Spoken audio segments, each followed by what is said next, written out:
অবৈধভাবে ক্ষমতা টিকিয়ে রাখতে গুম ও খুনের সংস্কৃতি চালু করেছিল পতিত আওয়ামী লীগ সরকার।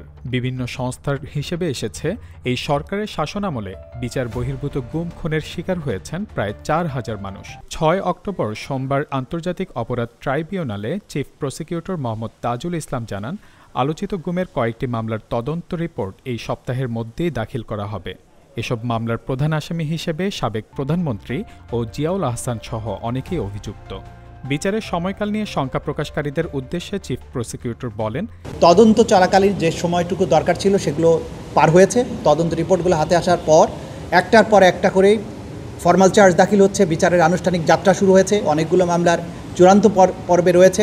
সুতরাং জাতির যে প্রত্যাশা ছিল যে এই নিকৃষ্টতম হত্যাকারীদের, গণহত্যাকারীদের, মানবতা বিরোধী অপরাধ সংগঠনকারীদের বিচার এই বাংলাদেশে যাতে হয়, সেটা হওয়ার ব্যাপারে আন্তর্জাতিক অপরাধ ট্রাইব্যুনাল সঠিক রাস্তায় আছে।